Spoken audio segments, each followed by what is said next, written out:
girl when you start shaving is you don't shave your arms. It's literally one of the first things you are told. You don't shave above the knee or your arms because the hair does grow back thicker, or it looks thicker because of the stubble. If you leave it there and let it marinate with time, it will get thinner as it gets longer and it will be less visible. That is an objective fact. If you shave your arms or any part of your body, while it is growing back in, it looks prickly and it looks thick. That is a fucking fact. I don't know how you're going to argue with it. Do you shave your body? How are you going to tell me, buddy? So when I was a little girl, 10 or 11, I was caught shaving because I got made fun of at school by losers like you, by the way.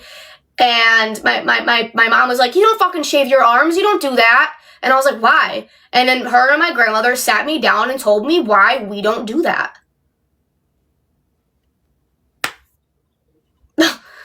So that's just how it goes.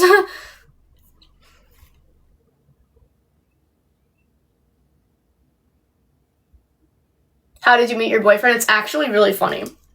I met my boyfriend on Clash of Clans global chat around 2015, per se.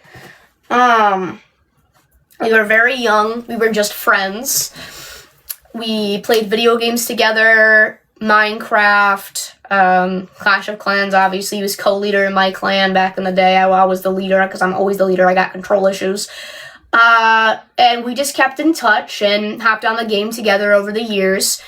And then I moved here 1.5 years, 2 years ago, and now we're in a relationship.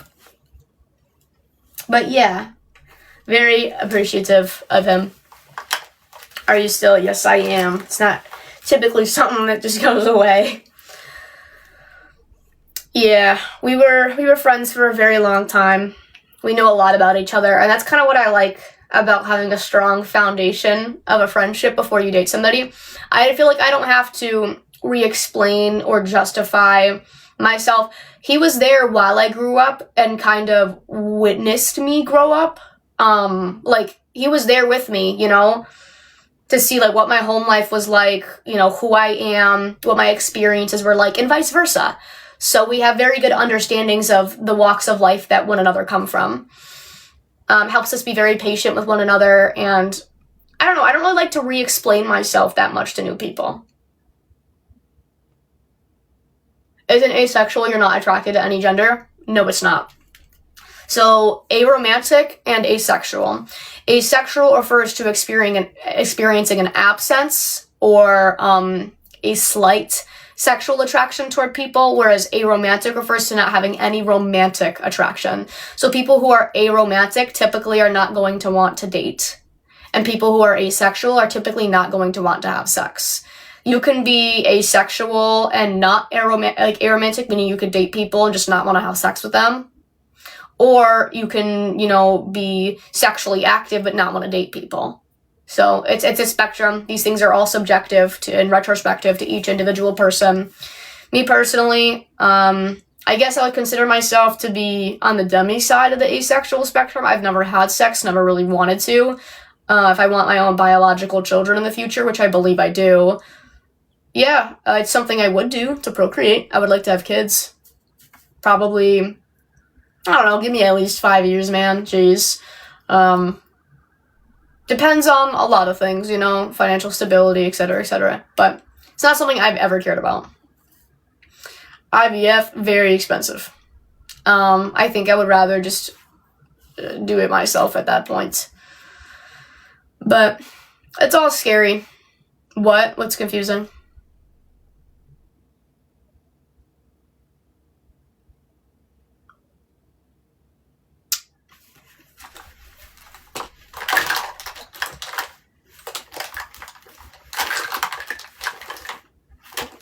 What BB creams do y'all use? I think I'm tired of mine. I'm not gonna lie. Hello, Daniel. How do I live without having sex? Is that a joke? Hey, I'm not abnormal for being asexual. Some of you guys are hypersexual and have sex addictions. And whether that is a product of Because typically hypersexuality and sex addictions, they could come from, you know, being a sexual abuse survivor, for example, which logically makes sense to me. Otherwise, it is an impulse or control issue because you were never properly taught boundaries, consent, etc., etc. But if you wake up and you're like, oh my god, you don't have sex? How? I could never imagine. Oh my goodness, how do you not have sex? That's fucking crazy to me. How are you not having sex? Oh, I could never do that. That's an addiction. You talk about sex the way crackheads talk about crack. Men have needs. You don't need sex. What are you talking about? You need food in your belly, you know, water, a shelter, H2O, fucking oxygen.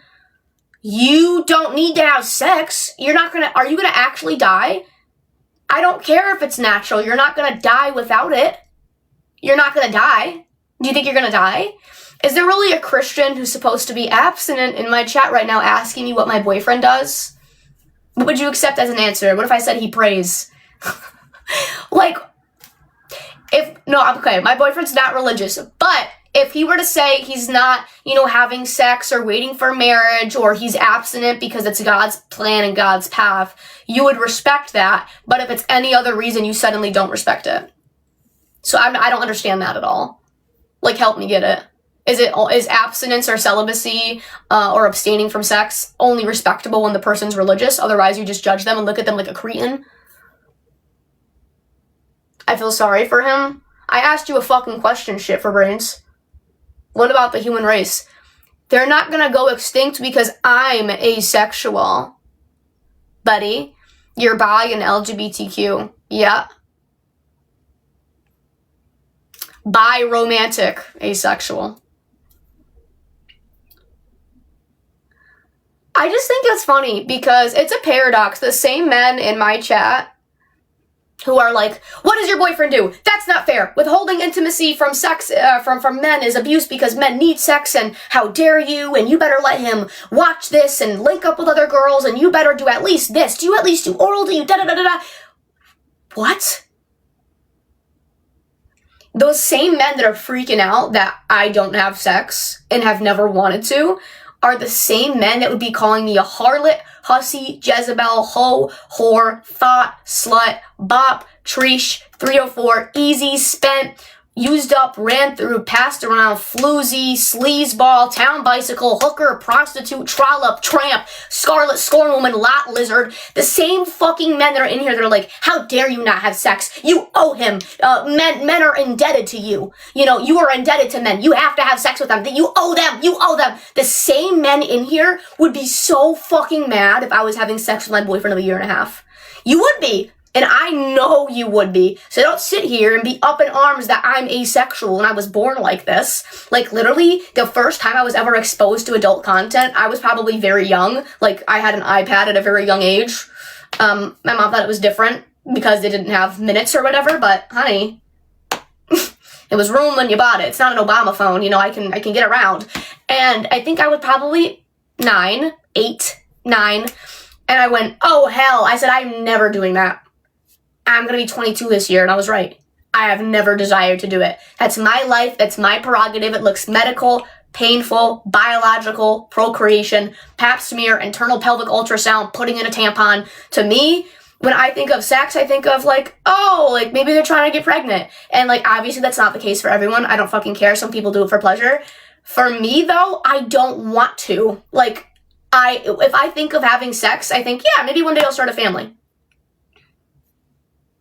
Your boyfriend must want to, though.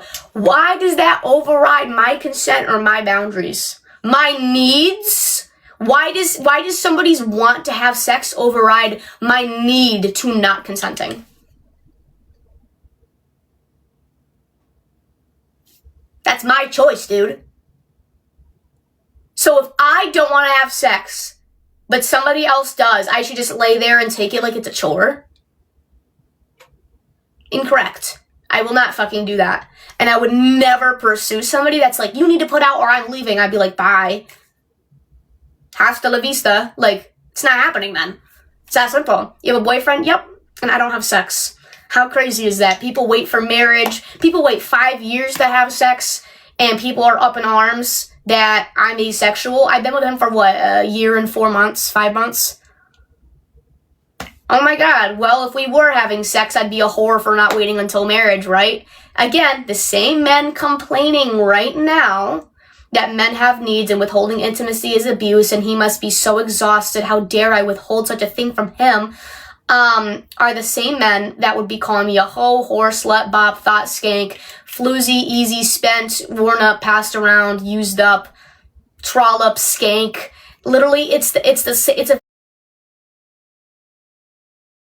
Venn diagram. You would be calling, save that. It's supposed to be interpersonal between you and one special person. You're not supposed to just throw it around. He's definitely cheating. He's not, though. He goes to work and comes home to me. We live together. This is our bed and our room and our home.